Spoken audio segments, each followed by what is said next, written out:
আজকে শুক্রবারে যে আমার বাসায়, তো আমি একটু অসুস্থ জন্য দুজন মিলে আজকে রান্না করছি। ও মাংস ধুচ্ছে, মাংস কাটছিল, একটু আগে মাংস কাটাকাটি করছিল। তো আমি ভিজায় রাখছিলাম, ফ্রিজ থেকে বের করে দিল। এখন আমি একটু শুয়েছি, দেখতে এসে কাট আবার ধুতে শুরু করছে। এদিকে আমি আবার পটল ভাজছিলাম, আর এদিকে পেঁয়াজ দিয়েছি, পেঁয়াজ ভাজতে দিয়েছি। তো পানির অনেক সাউন্ড হচ্ছে, এখন জানি না কথা কেমন শোনা যাচ্ছে। হ্যাঁ, ও আমাকে অনেক হেল্প করে, মাঝে মধ্যে একটু রাগ করে। একটু আগে বলছিল কিছু করবো না, একা একাই করো। তো দেখতে আবার আসলো। আমার সমস্যা হচ্ছিল হাতে।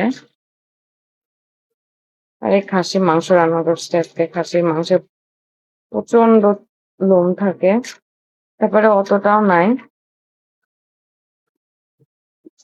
এই তো। আর এই দুজন মিলেই সবটা করতে হয়, কারণ দুজন তো দুজনের পরিপূরক, তাই না বলেন? অনেকেই ভাবেন যে কেন স্বামী বউকে হেল্প করবে, বা বউকে হেল্প করলে বউ ভাড়ুয়া। এটা কেন হবে বলেন? এটা তো একজন একজনকে হেল্প করবে, এটা তো ভালোবাসা থেকে, তাই না? আপনাদের দিক দিয়ে ভাবেন, কোনো মেয়েও ভাবে, তো সেই মেয়েটাই ভাবেন আপনার হাজবেন্ড যদি আপনাকে হেল্প করে আপনার ভালো লাগবে না, বা আপনার মেয়ে বা আপনার বোনকে যদি হেল্প করে সেক্ষেত্রে কিন্তু ভালো লাগবে। কিন্তু যখনই দেখেন যে নিজের ভাই বা নিজের ছেলেকে অন্য মেয়েকে হেল্প করছে, তখনই এটা নেগেটিভ সেন্সে নেন। তো এটা কিন্তু ঠিক না। আর আমাদের সমাজে তো আছেই এটা নিয়ে নানান কথা বলা। বাট এটা কিন্তু হাদিসেই আছে যে স্বামী স্ত্রী একে অপরকে মানে প্রতিটা কাজে হেল্প করবে। এটা করা কিন্তু সুন্নাত, তাই না বলো? এটা সুন্নাত না, সেই জন্য করো না ভালোবাসা থেকে করো? দুইটাই। তো আমাকে প্রত্যেকটা কাজে হেল্প করে, অসুস্থ থাকলে কিছু তো করতে দেয় না। হাতে এই যে ট্যাটু রিমুভ করছি, হাত প্রচন্ড ব্যথা। ট্যাটু রিমুভ কিভাবে করছি বা কতটা পেইনফুল, এটা একটা কোনো একটা ভিডিওতে দিব। তো দেখে আজকে আমার জামাই আমাকে বলছে যে তুমি শুধু রেডি করো, প্রত্যেকদিন এরকম হয়। মাঝে মধ্যে বলে কি এমন রান্না করো, কি এমন কাজ করো যে হচ্ছে। মাথার মধ্যে না? এটা মাথার, হুম। মাথার মনে হয় খুলি হবে, এটা খুলি টুলি হবে। খুব কথা বলছো। আজকে ফ্রিজে দুজন মিলে মুরগির মাংস বের করতে যায়, মুরগির মাংসই খুঁজে পায় নাই। লাস্ট আবার খাসির মাংস বের করছি, ও বের করছে। কারণ আমি কিছু করতে পারছি না, ও আমার প্রত্যেকটা কাজে হেল্প করে। মাঝে মাঝে ঝাড়ু দেয়, থালা বাসন গুলা ধয়, বা তরকারিটা আমি কাটি, আমি কেটে দিই, আর ও রান্না করে। তাও সে- 2 দিন আগে রান্না করতে যে কি বিরক্ত ফিল করছে, মানে কত কি করছে। আর আমি যে ডেইলি করি সেটার বেলা বলে কি কি এমন কাজ, সারাদিন বসে থেকে থেকে কাজ নাই তো, খালি মাথার মধ্যে বুদ্ধি পাকাও।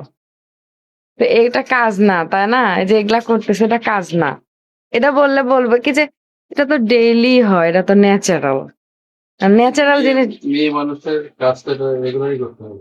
হ্যাঁ, রেগুলার করতে হবে, ঠিক আছে, but এটা এটা কি হচ্ছে কষ্ট হয় না? এটা যে স্বামীরা করে দেয় এটা হচ্ছে বোনাস।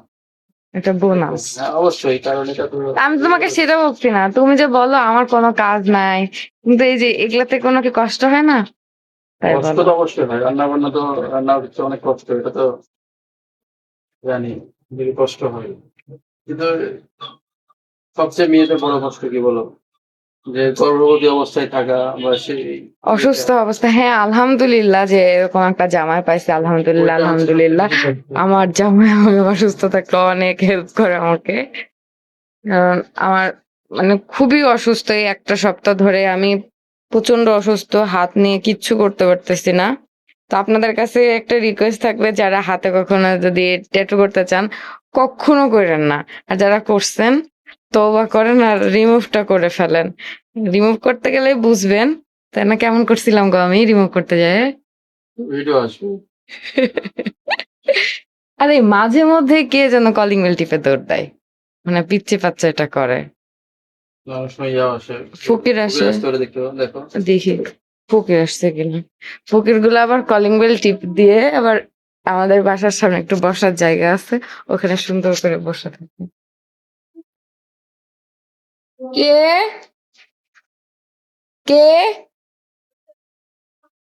ও কয়জন? ও আচ্ছা থামেন, আসছি। ফকির আসছে, ফকিরকে ভিক্ষা দিয়ে আসি, একটু ওয়েট করেন, তারপরে এসে আপনাদের সঙ্গে কথা বলছি।